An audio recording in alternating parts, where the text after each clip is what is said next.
او د چینو خلک مونږه د چنار او د چینو خلک مونږه په جنګونو باندې څه کوو مور او پلار د هسې مرضا شوي دي نور په تعویضونو باندې څه کوو ګرانې مینهوالو السلام علیکم پروګرام د پښتون غږ سره محمد عمران ستاسو په درانه خدمت کې حاضر دی مینهوالو نن هم خپله ادبي خپرونه یو داسې شاعر له یو داسې شخصیت له راوړی دی یقینا چې هغه د ستاینې وړ دی یو استاد شاعر د پښتو ژبې یو ډېر نامتو لیکوال چې ډېر په لږ وخت کې ډېر ښه کلامونه ولیکل زموږ سره ولاړ دی محمد نقیب صاحب پروګرام کې د تارکلي ډېره مهرباني او ستاسو هم مننه عمران بھائی ستاسو د ملګرو مننه او د ادبي پاڼې د پښتون غږ د ملګرو د ټولو د کتونکو ډېره مهرباني چې تاسو خپل قیمتي وخت ویستو زموږ خواله راغلی ډېره مننه نقیب صاحب ستاسو هم یو جهان چې موږ له هم دونه په لنډ تنګ وخت کې وخت راکړو الله هم ښه لره او الله هم راته ژوندي لره چې ستاسو دا قلم دغسې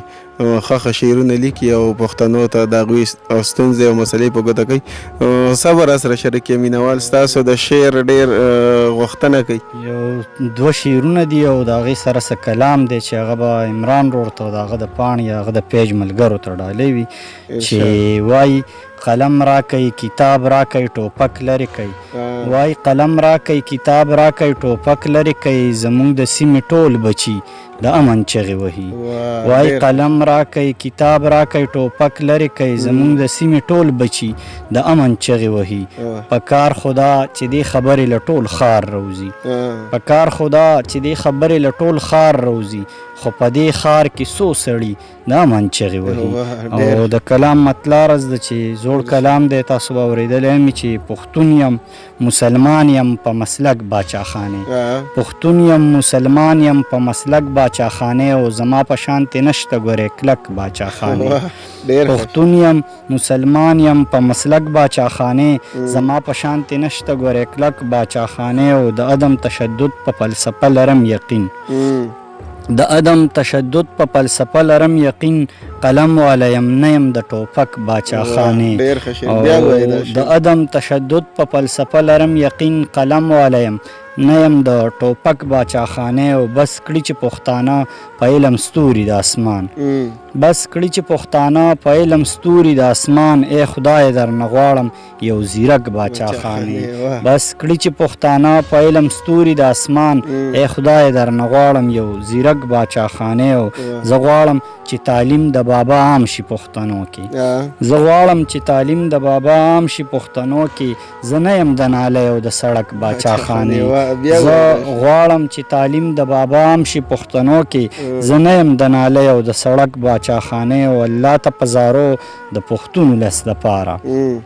الله ته په زارو د پښتون ولس دپاره لیدلی مې پرون یو هلک باچاخانې او کدی باچاخانې نو د غریب سړي بچې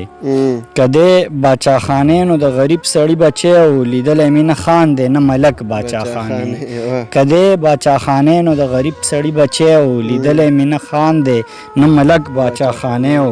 تندي کې ګونجې نه لري صحرای خندرویا تندي کې ګونجې نه لري صحرای خندرویا زه پیژنم لورایه په یو ټک باچاخانې او د غزل مقطع عرض ده چې د بعضو په شان چغې سورې مه وهه نقیبه د بعضو په شان چغې سورې مه وهه نقیبه داسې ښه داسې ورک باچاخانې ډېره مننه ډېر مهرباني ډېره مننه نقیب صاحب زبردست ډېر خوند دی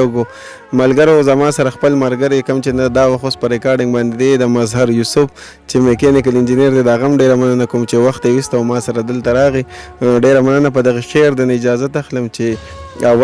اول په جار وکړي د امن چغې